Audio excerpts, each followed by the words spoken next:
ক্ষুধার জ্বালা সইতে না পেরে শুরু করেন কাঁচা শাকসবজি খাওয়া। একসময় তাতেই হয়ে পড়েন অভ্যস্ত। কাঁচা করলা কিংবা কচু, তার মুখে যে কোনো শাকসবজি এখন সেই স্বাদ।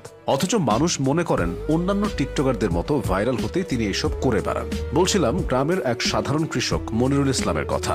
জন্মের পর থেকেই কোনো তিনি যার ভাগ্যে জোটেনি মা বাবার আদর। ছোটবেলা থেকেই অন্যের বাড়িতে কাজ করে বড় হলেও কোনোদিন পাননি প্রাপ্য মজুরি। অভাবের দরুন জীবনের বেশিরভাগ সময়ই পড়েছেন অন্যের ব্যবহার করা কাপড়। এমনকি যেসব খাবার গরু ছাগলও খায় না, অনায়াসে সেসব খেয়েই প্রমাণ করেছেন পেটে ক্ষুধা থাকলে ঘাস লতাপাতাও অমৃতের সমান। বাবা মায়ের মধ্যে সম্পর্ক ভালো ছিল না, ফলে জন্মের পরই মনিরুল ইসলামের ঠাঁই হয় নানির কাছে। অসহায় নানি অন্যের বাড়িতে কাজ করে কাঁথা সেলাই করে যা আয় করতেন তা দিয়ে চলত দুজনের পেট। এভাবেই খেয়ে না খেয়ে বেড়ে উঠতে থাকেন মনিরুল। একটু বড় হবার পর তাকে ভর্তি করে দেওয়া হয় বাড়ির পাশের স্কুলে। প্রথম শ্রেণী থেকে দ্বিতীয় শ্রেণীতে ওঠার সময় মাত্র 10 টাকা ভর্তি ফিস চান শিক্ষক। বাড়ি ফিরে মনিরুল দেখেন নানি কাজ করছেন। এমন অবস্থায় টাকা চেয়ে তিনি গড়াগড়ি খেতে শুরু করেন। কিন্তু যেখানে দুবেলা খেয়ে পরে বেঁচে থাকাই দায়, সেখানে 10 টাকা যেন 10 লাখ টাকার সমান। যা দিতে না পারায় দরিদ্র নানি রাগে অপমানে বিরক্ত হয়ে ইচ্ছামতো মারধর করেন মনিরুলকে।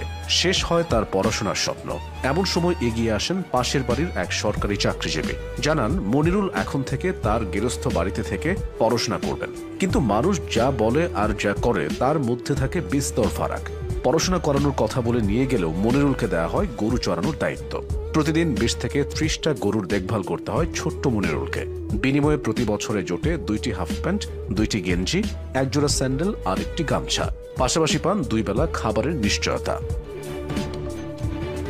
গেরস্থ বাড়িতে প্রতিদিন ফজরের নামাজের পর 2টো পান্তা খেয়ে গরুগুলো নিয়ে বের হতেন মনিরুল। সাথে নিয়ে যেতেন চিরা কিংবা মুড়ি। সেসব দিয়ে মেটাতে হতো দুপুরের খাবার। এবং আপনি অবাক হবেন যখন জানবেন বিলের মধ্যে তিনি কোনো পানি নিয়ে যেতে পারতেন না। তৃষ্ণা পেলে খুঁজে বের করতেন কাঁকড়ার গর্ত।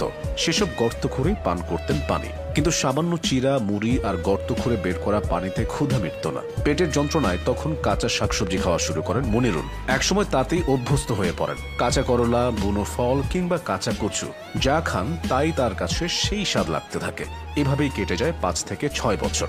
পরে তার নানি গেরস্থ বাড়ির কাছ থেকে তাকে নিয়ে যেতে চান। তখন সেই সরকারি চাকরিজীবী বছরে 1000 টাকা বেতনের প্রস্তাব দেন। নানান জোড়াজুড়িতে এক পর্যায়ে তা গিয়ে ঠেকে 1500 টাকায়, যার দরুন আরো 2 বছর গরু চড়ান মনিরুল। মা চাকরি করতেন আর বাবা ছিলেন কৃষক। কিন্তু বনিবনা না হওয়ায় ছাড়াছাড়ি হয়ে যায় তাদের। ফলে মা বাবা থাকলেও জন্মের পর থেকে যেন এতিম মনিরুল। এমনকি এক পর্যায়ে নানিও চলে যান না ফেরার দেশে। সব হারানো মনিরুলের ঠাঁই হয় এক খালার বাসায়। সেখানেও টানা 4 বছর পেটে ভাতে পাওয়ার টিলার চালান এই কন্টেন্ট ক্রিয়েটর। এরপর তার খালাতো বোনের জামাই ঢাকায় একটি চাকরি ঠিক করে দেন। 4500 টাকা বেতনের সে চাকরি পেতে হলে মনিরুলকে দিতে হবে 5000 টাকা। এই ঘটনায় তার মাথায় রীতিমতো আকাশ ভেঙে পড়ে। দুলাভাইকে বলেন আপাতত তার পকেট থেকে টাকাটা দিয়ে দিতে, তিনি চাকরি করে পরে শোধ করে দেবেন। কিন্তু মাস 3 পর তার টাইফয়েড হয়। পরে আবারও ফিরে যান খালার বাসায়। সুস্থ হয়ে শিখে ফেলেন ড্রাইভিং। নতুন করে চাকরি নেন গাড়ি চালানোর। কেটে যায় আরো 7-8 বছর। এমন সময় মনিরুল খোঁজ পান তার মায়ের। জানতে পারেন মা আরেকটি বিয়ে করেছেন। নতুন ঘরে তার একটি ছেলে সন্তানও আছে। পরে বাবার কাছে ফেরেন দরিদ্র এই কৃষক। দেখেন বাবাও নতুন বিয়ে করে সংসার করছেন। করোনার সময় গাড়ি চালানোর চাকরি হারান মনিরুল। আবারও ফিরে যান খালার বাড়ির কৃষিকাজে। একসময় চিন্তা করেন কাঁচা শাকসবজি খেয়ে ভিডিও বানাবেন। আর এই চিন্তায় বদলে দেয় তার ভাগ্য। প্রথমে টিকটক করা শুরু করেন মনিরুল। নানান কাঁচা জিনিস খান আর বলেন সেই স্বাদ। খুব কম সময়ের মধ্যে যা আকৃষ্ট করে দর্শকদের। এরপর একজন পরামর্শ দেন টিকটকের পাশাপাশি ভিডিওগুলো ফেসবুক ও ইউটিউবে দিতে। এক পর্যায়ে ফেসবুকেও দারুণ সাড়া পান মনিরুল। কিন্তু ভাগ্যের কি নির্মম পরিহাস, মাসখানেক যেতে না যেতেই হ্যাক হয়ে যায় তার পেজ। আবারও তিনি পড়ে যান অকুল দরিয়ায়। হতাশায় তখন গলায় দড়ি দেন এই কন্টেন্ট ক্রিয়েটর। কিন্তু ভাগ্যক্রমে দড়ি ছিঁড়ে সেই যাত্রায় বেঁচে ফেরেন। পরে তার খালা তার বিয়ে দিয়ে দেন। বিয়ের 3 মাসের মাথায় মনিরুল পাখির বাসার মতো একটা ছোট্ট ঘর তোলেন মামাতো ভাইয়ের জমিতে। তার ঘর আলো করে আসে একটি কন্যা সন্তান। বর্তমানে 1 বিঘা জমি বন্ধক রেখে তা চাষ করছেন মনিরুল। পাশাপাশি কামলা খাটছেন অন্যের বাড়িতে।